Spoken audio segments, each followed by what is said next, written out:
سورہ فاتحہ۔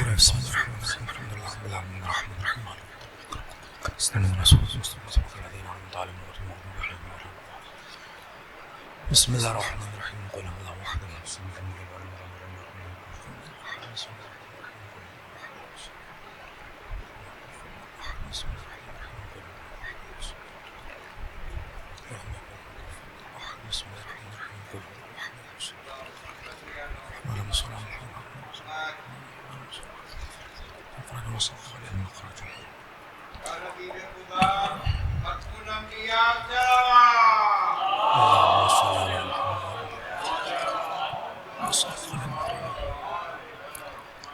اعوذ باللہ من الشیطان اللعین الرجیم بسم اللہ الرحمن الرحیم الحمد للہ رب العالمین والصلاة والسلام علی اشرف الانبیاء والمرسلین وخاتم النبیین ابی القاسم محمد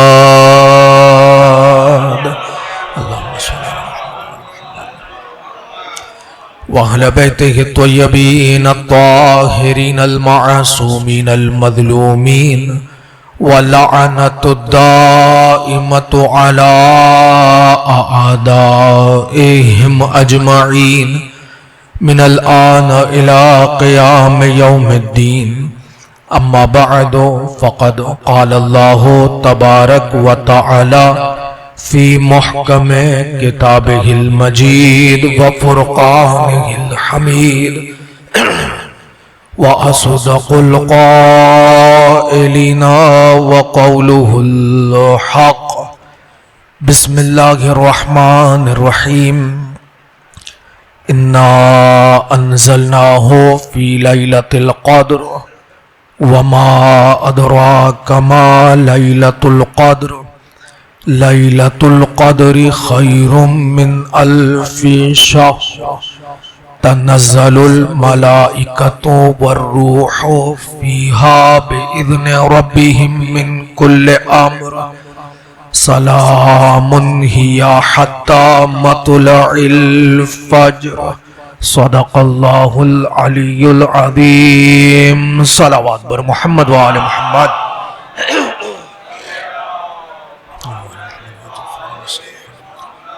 عزیزان محترم، ایام عزائے فاطمیہ ہیں، خمسہ مجالس عزا ہے اور اس سلسلے کی یہ چوتھی مجلس عزا ہے۔ تبرکاً چند گزارشات آپ حضرات کی سماعتوں کی نظر ہدیہ کر کے آپ سے اجازت چاہوں گا۔ مجھ سے پہلے 3 تقاریر آپ حضرات سماعت فرما چکے ہیں، مجھ سے بہت زیادہ بزرگ سینئر اساتذہ کو آپ نے سماعت فرمایا اور کل بھی انشاءاللہ سماعت فرمائیں گے۔ تبرکاً 2-1 جملے فضائل کے ہیں اور چند ایک جملے مصائب کے، شب شہادت شہزادی کونین ہے، ماتمداری کا سلسلہ بھی ہے، اور وقت کیونکہ تھوڑا زیادہ ہو گیا تو بہت زیادہ میں آپ کا وقت نہیں لوں گا، جلدی چند ایک گزارشات عرض کروں گا آپ کی خدمت میں، اس دعا کے ساتھ کہ پروردگار اس عبادت کو اپنی بارگاہ میں شرف قبولیت عطا فرمائے۔ پروردگار بحق محمد اور آل محمد بانیان مجلس کی توفیقات خیر میں اضافہ فرمائے، حاضرین مجلس کی حاجات کو اپنی بارگاہ میں منظور و مقبول فرمائے۔ پروردگار بحق محمد اور آل محمد جن مومنین و مومنات نے ان مجالس عزا کے برپا کیے جانے میں دام درہم قدم سخن تعاون کیا، پروردگار ان کی توفیقات خیر میں اضافہ فرمائے۔ پروردگار بحق محمد اور آل محمد جن مومنین نے دعا کے التماس کیے، خاص طور پر علی بھائی ہیں، پریشان ہیں کسی معاملے میں، دعا کی التماس کی ہے، پروردگار شہزادی کونین کے صدقے میں تمام پریشان حالوں کی پریشانیوں کو دور فرمائے۔ اس فرش عزا، اس مجلس عزا کے صدقے میں زندگی میں زیارت امام حسین نصیب فرمائے، مر جانے کے بعد شفاعت امام حسین نصیب فرمائے، زمانے کے امام کو ہم سے راضی اور خوشنود فرمائے، قائم آل محمد کے ظہور میں تعجیل فرمائے، ہمیں اپنے مولا و آقا کے آوان و انصار میں شمار فرمائے۔ مجلس کی قبولیت کے لیے، اپنی حاجات کی برابری کے لیے مل جل کر بآواز بلند تر صلوات اللہ صلی اللہ علیہ عزیزان محترم، سرنامہ کلام میں قرآن مجید فرقان حمید کا انتہائی معروف سورہ جو یقیناً بچے بچے کو یاد ہونا چاہیے اور یاد ہے، اس کی تلاوت کا شرف حاصل کیا ہے، اور اسی کے ذیل میں چند ایک گزارشات ہیں جس میں پروردگار عالم ارشاد فرما رہا ہے اِنَّا أَنزَلْنَاهُ فِي لَيْلَةِ الْقَدْرِ وَمَا أَدْرَاكَ مَا لَيْلَةُ الْقَدْرِ۔ یہاں سے سورہ کا آغاز ہوتا ہے، سلام ہی حتی مطلع الفجر پر اس سورہ کا اختتام ہوتا ہے۔ 6 آیات ہیں اس سورہ کے اندر، سورہ قدر میں، اور عمومی طور پر جو اس کے نکات ہیں، جو اس میں پوشیدہ فضائل ہیں، وہ ماہ مبارک رمضان میں آپ حضرات سماعت فرماتے ہیں، لیکن ایام فاطمیہ ہیں، اور میں نے کسی وجہ سے اس سورہ کا انتخاب کیا ہے۔ آپ کی توجہات کا طالب ہوں، زیادہ زحمت سماعت نہیں دے رہا، بار بار آپ کی خدمت میں عرض کر رہا ہوں۔ پروردگار عالم نے سورہ قدر میں ابتدا میں ہی ارشاد فرمایا کہ اِنَّا أَنزَلْنَاهُ فِي لَيْلَةِ الْقَدْرِ، ہم نے اسے یعنی قرآن کو شب قدر میں نازل کیا۔ وَمَا أَدْرَاكَ مَا لَيْلَةُ الْقَدْرِ، اور تم کیا جانو، تم درک نہیں کر سکتے کہ یہ قدر والی رات کیا ہے۔ لیلۃ القدر خیر من الف شہر، اس لیے کہ جو شب قدر ہے یہ 1000 مہینوں سے بہتر شب ہے، یعنی اس کے جیسی کوئی شب نہیں ہے۔ مہینے الگ ہیں، پھر ساعتیں اور راتیں الگ ہیں، لیکن پروردگار عالم نے فرمایا وَمَا أَدْرَاكَ مَا لَيْلَةُ الْقَدْرِ لَيْلَةُ الْقَدْرِ خَيْرٌ مِّنْ أَلْفِ شَهْرٍ تَنَزَّلُ الْمَلَائِكَةُ وَالرُّوحُ، اس لیے کہ اس شب کی خصوصیت یہ ہے کہ اس شب میں روح نازل ہوتی ہے ملائک کے ساتھ، اپنے پروردگار عالم کے اذن کے ساتھ۔ سلام ہی حتی مطلع الفجر، اور طلوع فجر تلک یہ رات سلامتی والی شب ہے، سلامتی والی رات ہے۔ اب اگر یہ ترجمہ چونکہ آپ سب کے ذہن میں محفوظ ہے، مگر میں نے خاص طور پر دوبارہ تذکراً تبرکاً آپ کی خدمت میں سنایا ہے تاکہ آپ کی توجہات شامل ہو جائیں اور انشاءاللہ مجلس کا سننے کا سنانے کا لطف بھی آ جائے۔ 6 آیتوں میں پروردگار عالم نے قرآن مجید کے نزول کا ذکر ہے، اور یہ شب قدر کا ذکر ہو رہا ہے، اور ماہ مبارک رمضان کے آخری عشرے کی طاق راتوں میں شب قدر کو تلاش کرنے کا حکم ہے۔ یہ ساری باتیں آپ کے ذہن میں محفوظ ہے، یہ محفوظ رکھ کر سنیے گا تو انشاءاللہ لطف آئے گا۔ اب جہاں قرآن مجید کے نزول کا ذکر ہو رہا تھا، جس شب قدر کا ذکر ہو رہا تھا، جس قرآن کے نزول کا معاملہ ہر جگہ پر سنایا جا رہا تھا، مگر جب سورہ قدر کو غور سے پڑھا تو پتہ یہ چلا کہ ان 6 کی 6 آیتوں میں پروردگار عالم نے قرآن مجید کے فضائل کو بیان نہیں کیا، بلکہ ایک ہی آیت تھی پہلی والی جس میں قرآن کا فقط ذکر کیا کہ اِنَّا أَنزَلْنَاهُ فِي لَيْلَةِ الْقَدْرِ، ہم نے قرآن کو شب قدر میں نازل کیا۔ اس کے بعد کی جو 5 آیتیں ہیں، ان 5 آیتوں میں دوبارہ پروردگار عالم نے قرآن مجید کا ذکر نہیں کیا، بلکہ سارے کے سارے فضائل پروردگار عالم نے شب قدر کے سنائے ہیں، قرآن مجید کے فضائل نہیں سنائے پروردگار عالم نے کہ یہ قرآن وہ ہے، یہ قرآن یہ ہے، یہ قرآن وہ ہے، اس قرآن میں یہ ہے۔ ایسا کوئی تذکرہ پروردگار عالم نے سورہ قدر میں نہیں کیا، بلکہ پہلی آیت میں فرمایا کہ ہم نے اس قرآن کو نازل کیا شب قدر میں، اور اس کے بعد 5 آیتیں ہیں، ٹوٹل 6 آیتیں، ایک آیت میں قرآن کے نزول کا ذکر، اور اس کے بعد 5 آیتوں میں پروردگار عالم نے جو ذکر کیا وہ صرف اور صرف شب قدر کا ذکر کیا۔ کیا ہے شب قدر؟ خود خدا کہہ رہا ہے وَمَا أَدْرَاكَ مَا لَيْلَةُ الْقَدْرِ، تم کیا جانو کہ یہ لیلۃ القدر کیا ہے؟ جب ہم جان ہی نہیں سکتے کہ لیلۃ القدر کیا ہے تو پھر اسے بیان کرنے کی ضرورت کیا تھی؟ تو ایسی کوئی مشکل، ایسی کوئی ضرورت کہ جس کی ضرورت ہی نہ پڑے، خدا قرآن میں اسے بیان کرتا ہی نہیں ہے، اسی لیے پروردگار عالم نے مشکلوں کو بعد میں رکھا ہے، مشکل کشا کو پروردگار نے پہلے رکھا۔ اور جب یہ مشکل پیش آئی کہ یہ کیا ہے شب قدر کے جسے ہم درک ہی نہیں کر سکتے، سمجھ ہی نہیں سکتے، یہ در حقیقت پروردگار عالم کے رازوں میں سے ایک راز ہے، اور یہ راز کب کھلتا ہے کہ جب سوال کرنے والا سوال کرتا ہے کہ مولا یہ شب قدر ہے کیا جسے ہم درک ہی نہیں کر سکتے؟ تو مسکرا کے مولا فرماتے ہیں ہماری جد فاطمہ زہرا کو خدا نے قرآن میں شب قدر کہا ہے۔ توجہ شامل ہو گئی آپ حضرات کی؟ اب میرے ساتھ رہیے گا ذرا سا تو انشاءاللہ لطف آئے گا، اور جیسے سننے کا حق ہے ویسے سنیے گا تاکہ وقت محدود ہے، اس محدود سے وقت میں جلدی سے بات ہو جائے. ہماری جدہ ہیں، ہماری دادی ہیں جنہیں خدا نے قرآن میں شب قدر کہا. اور اب لطیف بات کیا ہے، آپ کا امتحان بھی لے لوں میں تھوڑا سا تاکہ مجھے اندازہ ہو جائے جو گفتگو کرنے آیا وہی کروں یا بات کو کہیں اور لے جاؤں. لطیف بات کیا ہے اس میں کاشف بھائی؟ لطیف بات یہ ہے کہ 6 آیتیں ہیں، 6 آیتوں میں سے ایک آیت پروردگار عالم نے صرف قرآن کے لیے رکھی ہے، 5 آیتوں میں پروردگار عالم نے فاطمہ زہرا کا ذکر کیا ہے. اب یہ اتفاق کہہ لیجئے، نصیب کہہ لیجئے، یہ 5 کے عدد پہ پروردگار عالم نے تقسیم کیا.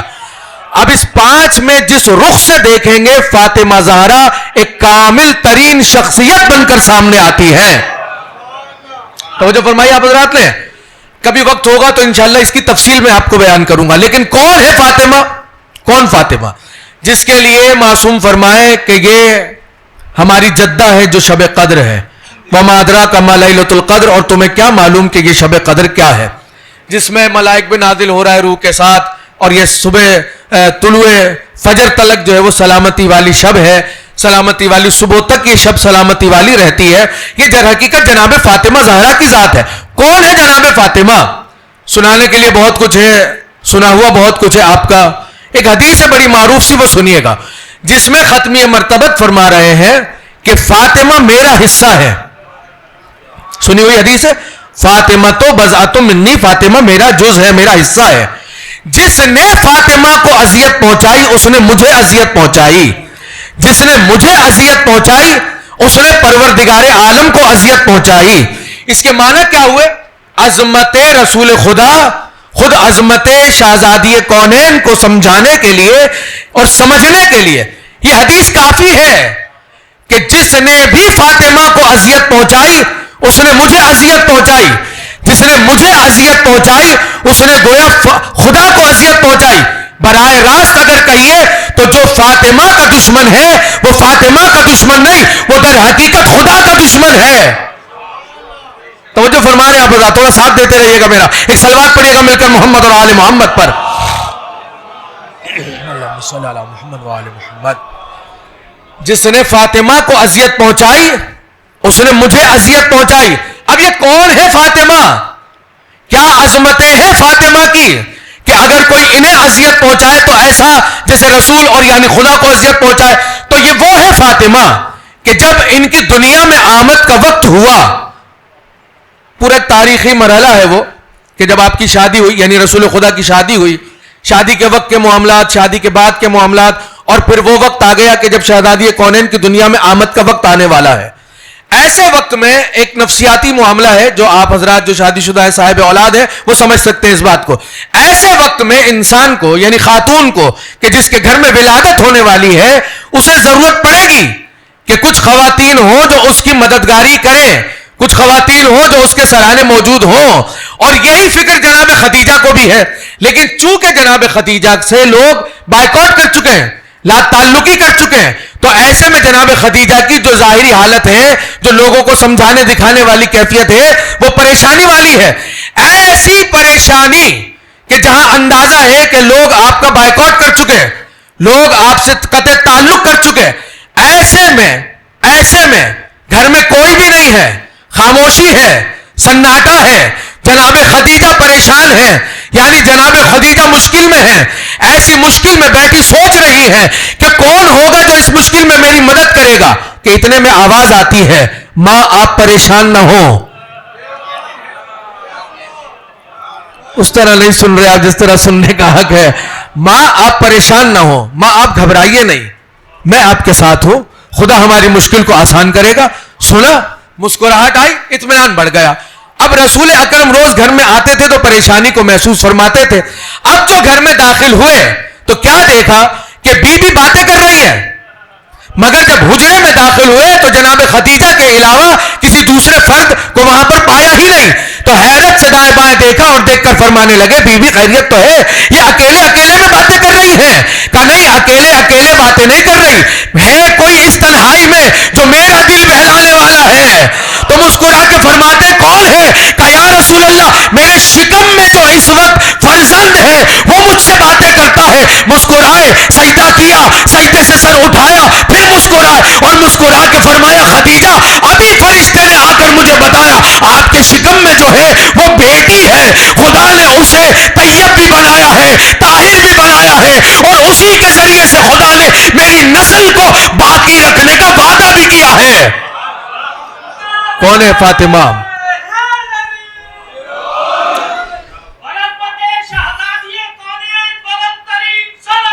اللہم صلی علی محمد وآل محمد. وقت تیزی سے گزر گیا, بڑی جلدی سے گزر رہا ہے وقت. یہ ہے فاطمہ.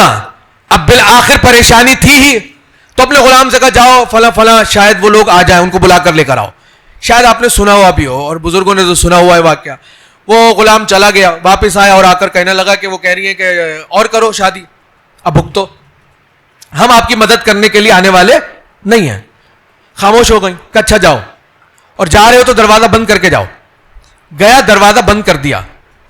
دروازہ, کتاب کا نام سن لیجئے, ملکۃ العرب. دروازہ بند کر دیا, چلا گیا. آنکھیں بند کی بی بی نے اور لیٹ گئی.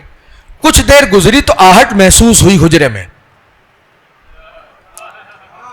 کچھ دیر گزری, آہٹ محسوس ہوئی حجرے میں. آنکھیں کھولی تو کچھ اجنبی خواتین کو اپنے ارد گرد پایا. فوراً دروازے کی طرف نگاہ کی, دیکھا دروازہ ویسے ہی بند ہے جیسے غلام بند کر کے گیا تھا.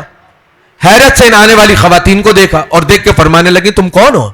دروازہ تو بند ہے, بغیر اجازت کے کیسے آ گئی اندر؟ اور میں نے تو تمہیں اس سے پہلے کبھی کہیں یہاں پر دیکھا بھی نہیں ہے. آنے والیوں میں سے سب سے جو آگے کھڑی تھی اس وہ 2 قدم اور آگے بڑھی اور آگے بڑھ کے فرمانے لگی اے جناب خدیجہ آپ پریشان نہ ہو, ہمیں خدا نے خصوصی طور پر آپ کی خدمت کے لیے بھیجا ہے. کہ اگر خدا نے بھیجا ہے تو تعارف تو کرواؤ. اب تعارف سنیے کیا ہے, کہ تعارف تو کرواؤ کہ ہو کون. کہ گھبرائیے نہیں, ہم انبیاءوں کو پالنے والیاں ہیں. آپ کے یہاں بیٹی کی آمد ہے, خدا یہ چاہتا ہے آپ کی بیٹی کی عظمت کو زمانے پر آیا کرے اور بتا دے کہ فاطمہ کی بوقت ولادت کوئی عام خاتون نہیں آئے گی, کم از کم وہ آئے جو نبیوں کو پالنے والیاں ہو. یہ مریم ہے, یہ آسیہ ہے, یہ سارا ہے. کون عام مکے کی عورتیں گھمنڈ کر رہی تھی ہم نہ جائیں گے تو خدیجہ پریشان ہوگی. خدا نے بھیجا جناب مریم کو, خدا نے بھیجا آسیہ کو, خدا نے بھیجا ہاجرہ کو, خدا نے بھیجا کسے؟ جناب حوا کو. ہاں آ گئی خواتین اور جناب فاطمہ دنیا میں تشریف لے آئیں. وقت گزر گیا, میری جلدی سے خلاصہ کر رہا ہوں, وقت گزرا. ختمی مرتبہ گھر میں تشریف لائے, نام رکھا گیا فاطمہ.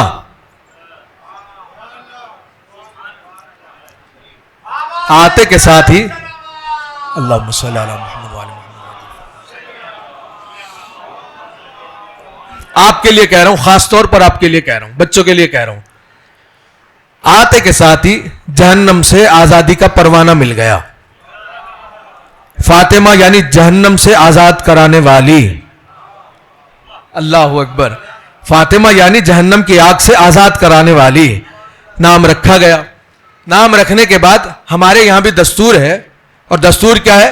گھٹی دی جاتی ہے, ٹھیک ہے, پہلی غذا دی جاتی ہے.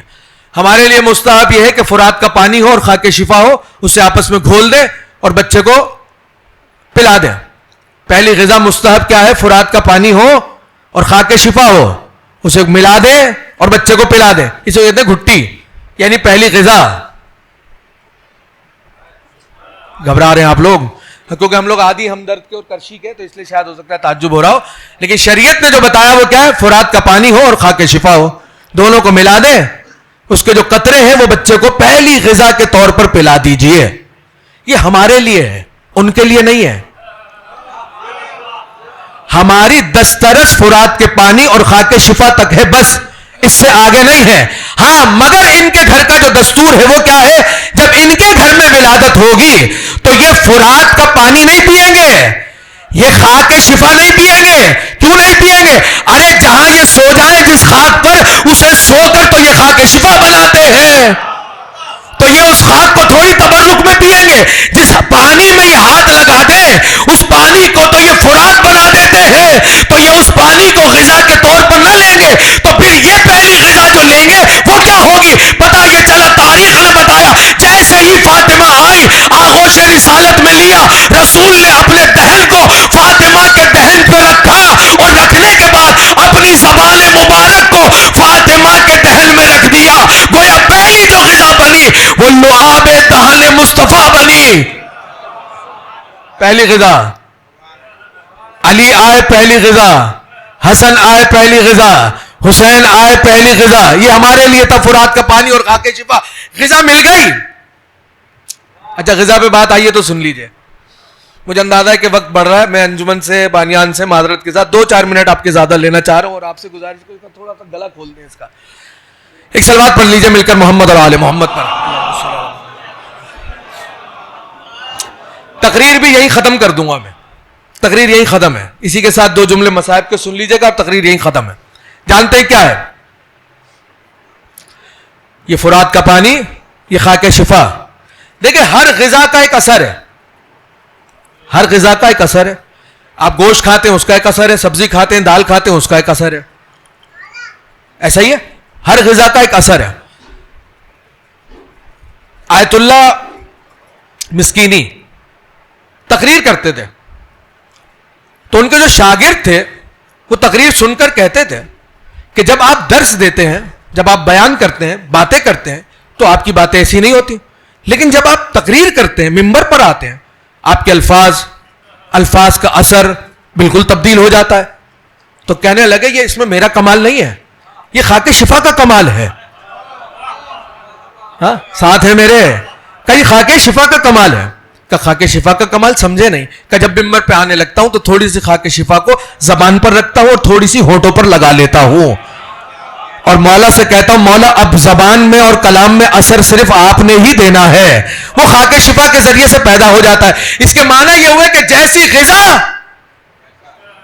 اثر بھی ویسا ہی ہوگا. کہ ایک شخص آیا پریشان حال, بہت پریشان تھا, رسول خدا کی بارگاہ میں آیا, شاید 3-4 سال ہو گئے ان مجالس میں خطاب کرتے ہوئے, میں نے سنایا ہو یا آپ نے کہیں سنا ہو, سن لیا ہو تو دوبارہ تبرکن سن لیجیے گا. آیا بڑا پریشان رسول خدا کی خدمت میں اور آ کر کہنے لگا یا رسول اللہ ایک پریشانی کا معاملہ, آپ سے شکایت لے کر آیا ہوں. کہو کہ میرا بیٹا جو ہے وہ مجھ پر ہاتھ اٹھاتا ہے.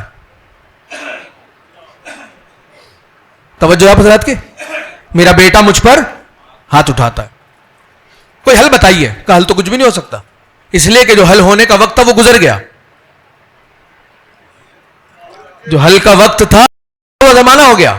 اب وہ ہاتھ اٹھا رہا ہے, بس برداشت کیے چلے جاؤ. کہ وجہ کیا ہے؟ میں تو تربیت میں کوئی کمی نہیں چھوڑی, مگر اس عمر میں آ کر اور وہ جوانی میں آ کر مجھ پر ہاتھ اٹھاتا ہے, وجہ بتائیے. جب سنا کہ وجہ سننا چاہتا ہے تو فرمانے لگے, دیکھیں جو الفاظ ہیں کتاب کے وہی سنا رہا ہوں آپ کو, ٹھیک ہے, ورنہ بعض الفاظ ایسے ہوتے ہیں جو تقاضا نہیں کرتے کہ ممبر پہ انہیں دہرایا جائے. رسول خدا فرمانے لگے کہ وجہ اگر جاننا چاہتے ہو تو بھائی مسئلہ یہ ہے کہ اگر حلال کا ہوتا تو ہاتھ نہیں اٹھاتا.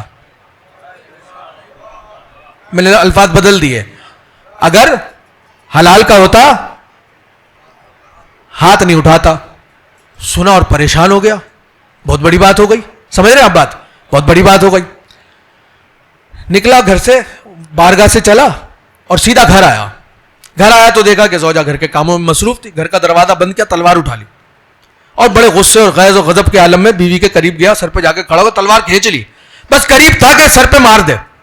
زوجہ نے محسوس کر لیا, گھبرائی اور کہا کیا ہو گیا, خیریت تو ہے؟ کہا تو نے میرے حق میں خیانت کی ہے,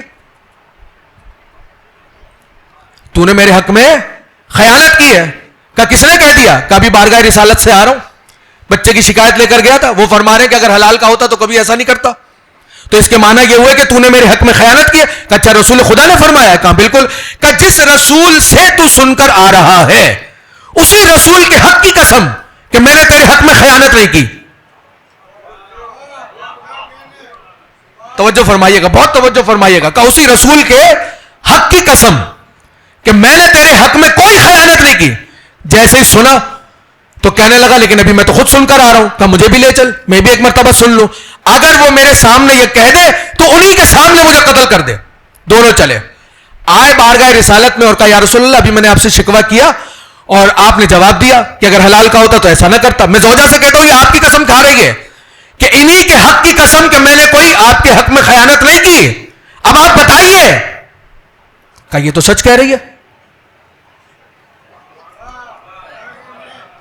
توجہ نہیں آپ حضرات کی. کہا یہ تو صحیح کہہ رہی ہے, یہ تو سچ کہہ رہی ہے, اس نے تیرے حق میں کوئی خیانت نہیں. کہا وہ آپ جو فرما رہے تھے, کہا میں بھی سچ کہہ رہا ہوں. کہا آپ جو فرما رہے ہیں وہ بھی سچ ہے, جو یہ کہہ رہے کہ یہ بھی سچ ہے. کہا وہ دونوں سچ ہیں, جو تو سمجھا ہے وہ صحیح نہیں ہے, تو کچھ اور سمجھ کے زوجہ پہ تلوار کھینچ رہا ہے. کہا یا رسول اللہ تو پھر صحیح کیا ہے جسے سمجھا جائے؟ کہا جو تم سمجھتے ہو کہ حلال اور غیر حلال کا معاملہ صرف ایک ہی سمت میں جاتا ہے, ایسا نہیں ہے, بلکہ معاملات کبھی کبھی کچھ اور بھی ہوتے ہیں. اب جملے حدیث کے ہیں, حدیث کے جملے جانے, آپ جانے, تقریر ختم ہو گئی. تو کہنے لگا یا رسول اللہ ذرا کچھ وضاحت فرما دیجئے کہ جب یہ بھی سچ ہے, جو آپ فرما رہے ہیں وہ بھی صحیح ہے, جو میں سمجھ رہا ہوں وہ غلط ہے, تو پھر حقیقت معاملہ کیا ہے؟ کہ حقیقت معاملہ یہ ہے کہ ایک روز تو گزر رہا تھا, ایک جگہ سے سڑک سے چل رہا تھا, تجھے بھوک لگی, گرمی کا موسم بھی تھا, کھجوریں بڑی تیار تھی, تیری نظر ایک درخت پہ پڑی, درخت کھجوروں سے لگا ہوا تھا, اس میں تازے تازے خرمے لٹکے ہوئے نظر آئے, تیرا دل چاہا کہ چلو ایک ہی وقت میں بھوک بھی ختم ہو جائے گی, پیاس بھی ختم ہو جائے گی. تو باغ میں اترا, اترنے کے بعد کھجور کو توڑا, توڑ کے کھا لیا, کھانے کے بعد وہ کھجور غذا بنی, تیرے معدے میں گئی, وہاں سے فضلہ الگ ہوا, خون الگ ہوا, جو خون بنا وہ اس کا مادہ تبدیل ہوا, وہ تبدیل ہو کر منتقل ہوا, جو منتقل ہوا وہ تیری اولاد کی صورت میں سامنے آیا, چونکہ تو نے مالک کی اجازت کے بغیر کھجور کو کھا لیا تھا. اگر تو اس کو راضی کر لیتا یا اس کی قیمت دے دیتا تو یہ لقمہ حلال ہوتا, حرام نہ ہوتا. یہ لقمہ حرام تھا, اس لیے آنے والا بھی پتہ نہیں بات پہنچ رہی ہے آپ تک کیا نہیں پہنچ رہی. اگر یہ لقمہ حلال کا ہوتا تو آنے والا حلال ہوتا, لیکن چونکہ لقمہ حرام کا ہو گیا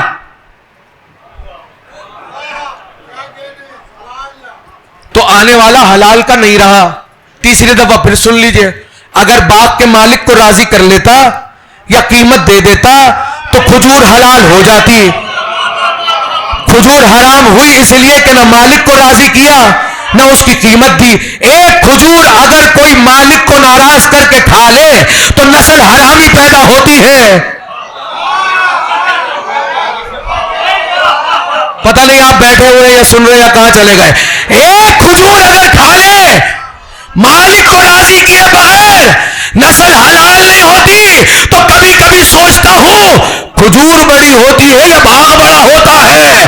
کھجور کھا لے تو نسل برباد. اب خود سوچئے گا جو باغ کھا جائے اس کے ساتھ کیا گزرے گی, تو سوچئے گا جو کھجور کھائے گا ایک نسل برباد ہوگی, جو باغ کھا جائے قیامت تک آنے والی نسل پر لعنتیں پڑیں گی, اس کے علاوہ کچھ نہیں ملے گا.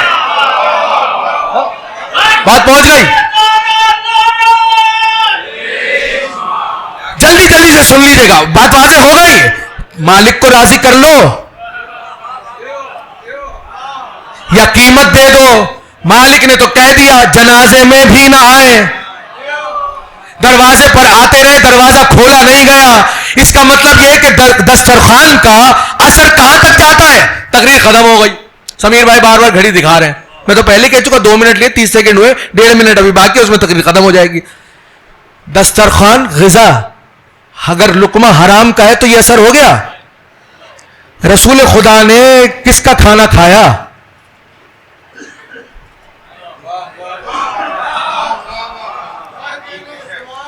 سنتے رہتے ہیں نا یتیم عبداللہ, یتیم عبداللہ. تو کفالت کس نے کی ہے؟ عبد المطلب نے کی. پھر کفالت کس نے کی؟ ایک کافر نے کی. ان لوگوں کی زبان کہہ رہا ہوں, ایک کافر نے کفالت کی. تو کھانا کہاں سے آ رہا تھا؟ اگر ہم کہیں چلے جائیں, کوئی ہندو ہمیں مجلس میں بلا لے مجلس پڑھنے کے لیے, تو اس کے ہاتھ کا پانی نہیں پیئیں گے ہم.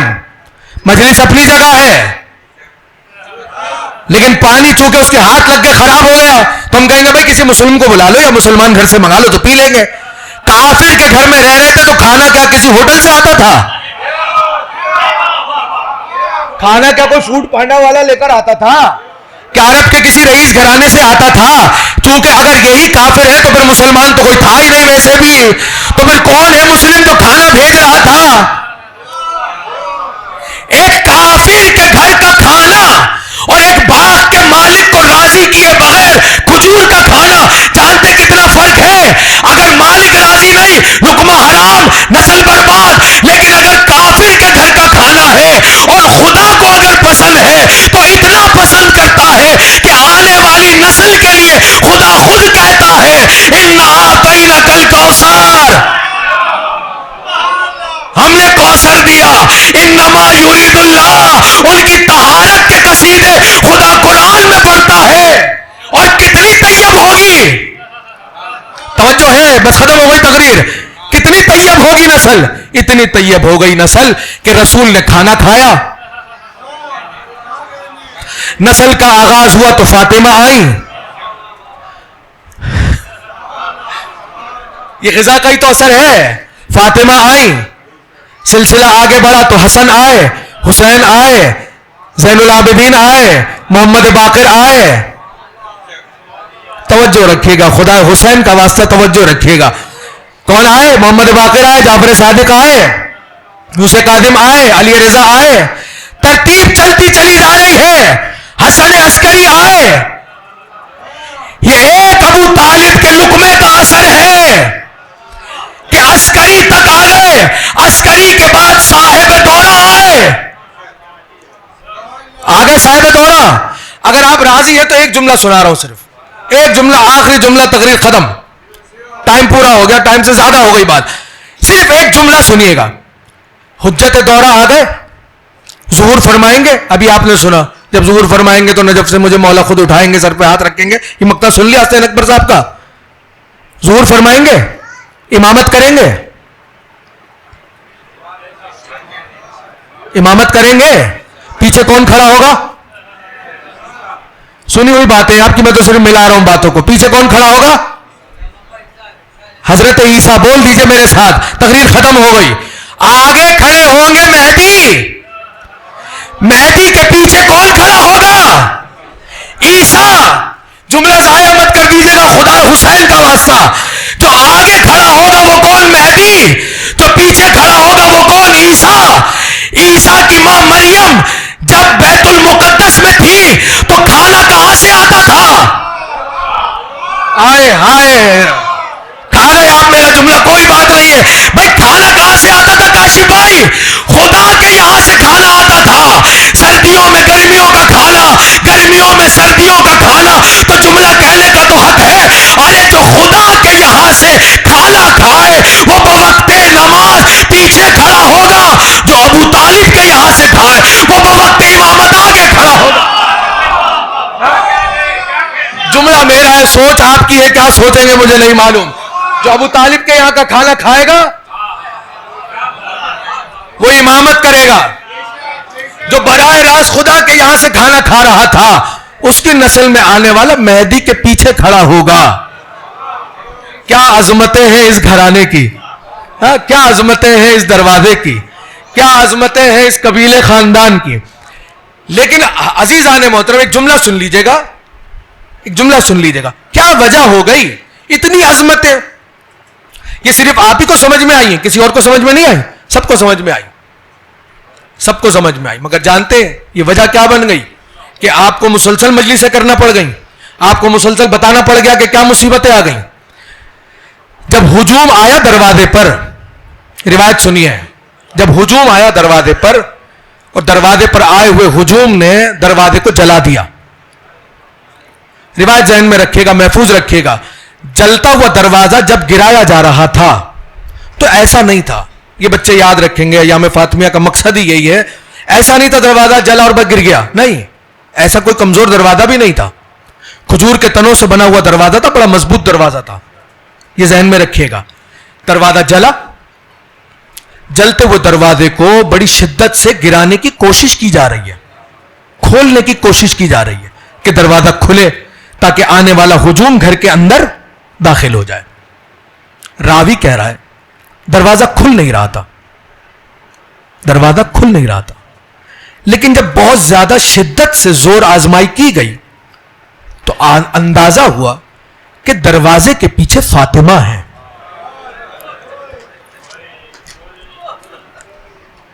کون ہے دروازے کے پیچھے؟ فاطمہ ہے. زیادہ مصائب نہیں پڑھوں گا. دروازے کے پیچھے فاطمہ ہے. یہ کہتا ہے کہ فاطمہ کی آواز سنی تو میں نے دروازے کو جس شدت سے دبا رہا تھا اس میں کمی کر دی، مگر مجھے کچھ یاد آیا، میں نے پھر طاقت کے ساتھ دروازے پر زور دیا. اللہ اکبر، مجھے معاف فرمائیے گا. کہتا دروازے کو زور دیا، اتنا زور دیا، اتنا زور دیا، دروازہ جل رہا ہے، وہ ایک طرف ہے، اس دروازے کو گرایا جانے کی، کھولے جانے کی کوشش کی جا رہی ہے، وہ الگ ہے. اب جو دروازہ کہ جو دیوار اور در کے درمیان روکنے کا کام کرتا ہے، آج کے دور میں قبضہ، اس دور میں میخیں، سلاخیں، کیلیں دیوار اور در میں رکی ہوئی ہوتی ہیں. دروازہ جل رہا تھا. آیت اللہ خوئی کے الفاظ ہیں، اتنا جلا دروازہ کہ سلاخوں کا رنگ سرخ ہو گیا تھا. مجھے معاف کیجیے گا. اور جب دروازے کو بہت زیادہ شدت سے دبایا گیا تو جانتے ہیں کیا ہوا؟ ان سلاخوں نے دیوار کو چھوڑ دیا. میں بہت آرام سے سنا رہا ہوں آپ کو، کہیں کسی پہ گرا نہ گزر جائے. سلاخوں نے دیوار کو چھوڑا. اور اب آیت اللہ خوئی کہتے ہیں کہ میں نے اپنے استاد سے سنا کہ میرا استاد کہہ رہا تھا وہ سرخ رنگ کی سلاخیں فاطمہ زہرا کی پسلیوں میں اتر گئیں. اور یہ راوی جو کہہ رہا ہے کہ میں دروازے کو گرا رہا تھا، جلا رہا تھا، یہ کہتا ہے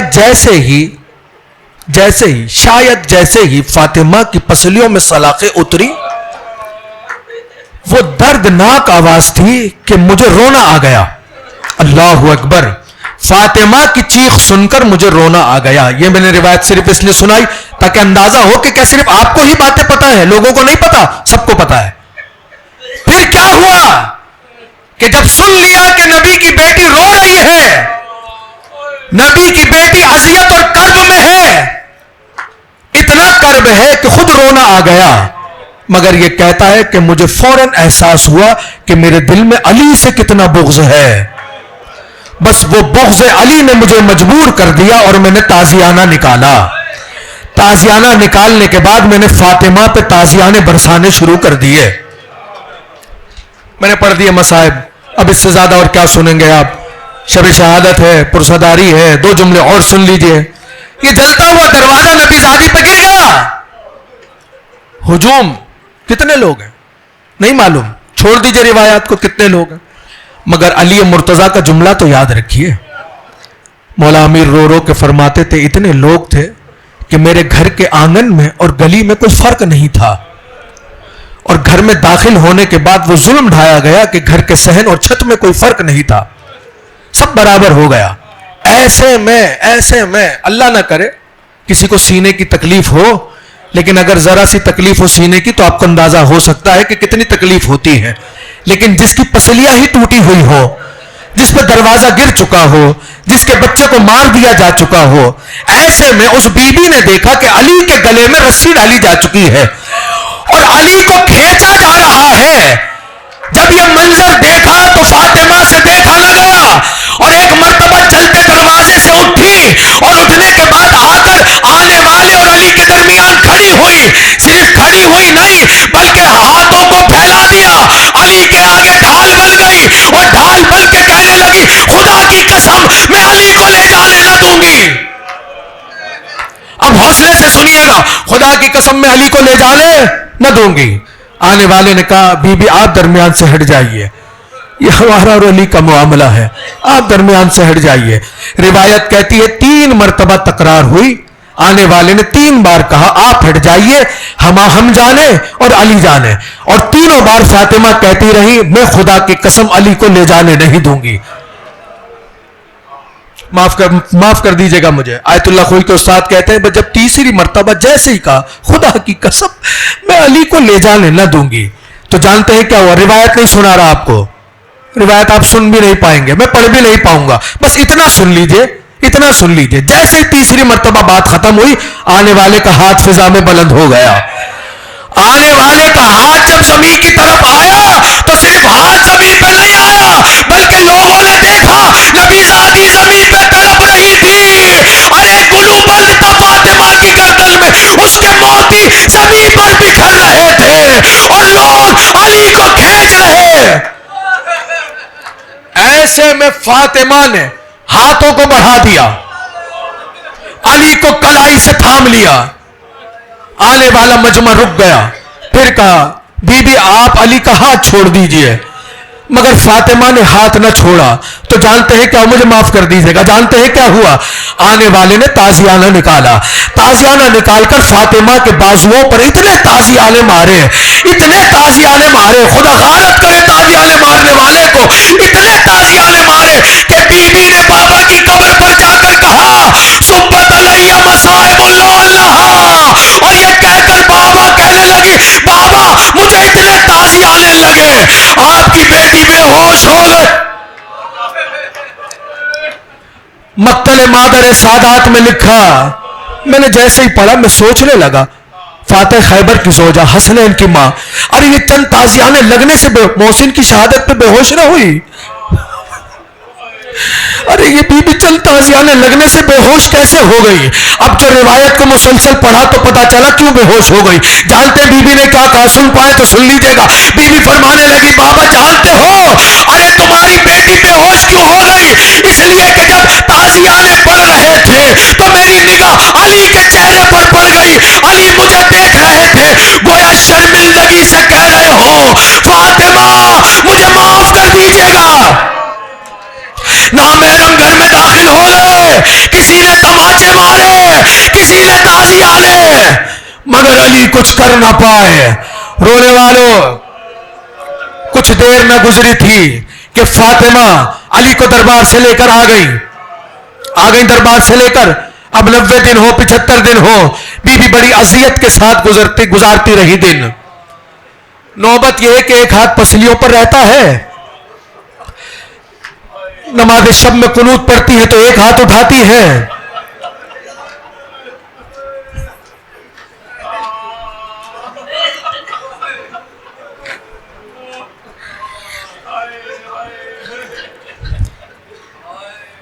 پسلی ایک جانب کی ٹوٹی ہوئی نہیں تھی، دونوں جانب کی پسلیاں فاطمہ کی ٹوٹی ہوئی تھی. بس اب پڑھا نہیں جا رہا، ایک جملہ صرف سن لیجئے اور پھر نوحہ خوانی ہوگی، ماتمداری ہوگی.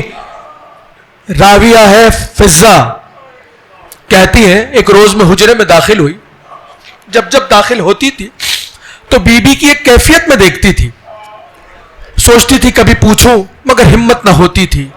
ایک روز میں حجرے میں داخل ہوئی تو میں نے دیکھا، اگر آپ مجھے دیکھ پائیں تو میری جانب دیکھیے گا تاکہ ان لفظوں کی میں عکاسی کر سکوں کہ کیا بیان کیا روایت نے. فضہ کہہ رہی ہے جب میں حجرے میں داخل ہوئی تو میں دیکھتی تھی اور اس روز بھی دیکھا کہ بی بی بڑی اذیت کے ساتھ اپنے دونوں ہاتھوں کو اپنے بستر پر رکھتی تھی، اپنی گردن کو کھینچتی تھی اور ایسے نگاہیں صرف چھت کی طرف رہتی تھی اور بڑی زور زور سے سانس لیتی تھی. ایک روز مجھ سے دیکھا نہ گیا، مجھے معاف کر دیجئے گا، اور میں نے کہا بی بی کیا وجہ ہے؟ ارے جب سے گھر جلا ہے، ارے جب سے پسلیاں ٹوٹی ہیں، ارے آپ اس گھر کی چھت کو کیوں دیکھتی رہتی ہے؟ جانتے ہیں فضہ نے کیا کہا؟ فضہ فرمانے لگی ارے بی بی فرماتی تھی ارے فضہ میں چھت کو تھوڑی دیکھتی ہوں، کبھی بھی پھر کب میں گردن اگر نیچے کرتی ہوں مجھ سے سانس نہیں لیا جاتا، ارے میں گردن اوپر کرتی ہوں اس لیے کہ یہ سانس فاطمہ کے لیے درد بن گئے ہیں، فاطمہ سے سانس نہیں لیا جا. فضہ سنو گی، تم نے تو صرف مجھے بیٹھے ہوئے دیکھا ہے. فضہ جب سے در جلا ہے کبھی فاطمہ سیدھی کمر کے ساتھ بستر پر لیٹی نہیں، کبھی فاطمہ نے کمر کو سیدھا نہیں کیا. اب اندازہ کیجئے جو بی بی اتنی اذیت میں رہی ہو، اسے علی مسکراتے ہوئے دیکھے گھر میں اور پوچھے کہ بی بی آج آپ مسکرا رہی ہیں، خیریت تو ہے؟ کہ یا علی میرے ساتھ آ جاؤ. لے کر حجرے میں چلی گئی، ختم ہو گئی تقریر. جا کر فرمانے لگی یا علی، مسکراہٹ کی وجہ سنیں گے، خواب میں بابا آئے تھے اور بابا کہہ رہے تھے فاطمہ تیری اذیتوں کے دن ختم ہو گئے، بس بہت جلدی تو مجھ سے ملنے والی ہے۔ سنا علی کی آنکھوں میں آنسو آ گئے، فرمانے لگی فاطمہ مجھے کچھ کہنا ہے آپ سے، کہیے یا علی مجھے غسل رات کی تاریکی میں دیجیے گا، مجھے رات کی تاریکی میں کفنائیے گا، یا علی میرے بعد شادی بھی کر لیجیے گا، یا علی میرے بچے بہت چھوٹے چھوٹے ہیں ان کا بڑا خیال رکھیے گا۔ وصیتوں پہ وصیتیں ہو گئی۔ ایک مرتبہ علی فرمانے لگے فاطمہ کچھ مجھے بھی کہنا ہے، کہیے، کہ جب بابا سے ملیے تو کہیے گا علی کہہ رہا تھا یا رسول اللہ میں شرم اللہ ہوں، جیسی فاطمہ دی تھی ویسی لوٹا نہ سکا۔ گفتگو ہوئی، علی چل دیے، کچھ دیر گزری، بچے دوڑتے ہوئے آئے، کیا دیکھا گھر میں آ کر؟ ماں کہاں ہے؟ کہ حجرے میں آرام کر رہی ہیں۔ حسن چلے، حسین چلے۔ سننے والی دیکھنے والی نے کہا بچوں ماں نے منع کیا ہے۔ حسن خاموش تھے، حسین فرمانے لگے کیا ماں نے حسین کو بھی آنے سے منع کیا ہے؟ اسما خاموش، حسین چلے، ماں کے قریب آئے، السلام علیکم یا اماں، سلام کیا، جواب نہیں آیا، 3 بار سلام کیا، جواب نہیں آیا، جب تیسری بار جواب نہیں آیا حسین نے للے ہاتھ بڑھائے، ماں کے رخساروں پر رکھے اور رکھنے کے بعد نگاہوں کو اوپر کیا اور ایک مرتبہ جملہ کہا واہ غربتا، آج حسین غریب ہو گیا، سلام کرتا ہے جواب نہیں آتا، علی آ گئے، حسین کہاں ہے؟ ابھی فرشتے نے آ کر کہا ہے حسین کو جدا کر دو، کہیں قیامت نہ آ جائے، میں ہاتھوں کو جوڑ کر کہوں اے فرشتے یہاں کہاں آیا؟ اگر آنا ہے کل کربلا میں آنا، سینے پہ سونے والی تماچے کھاتی ہو۔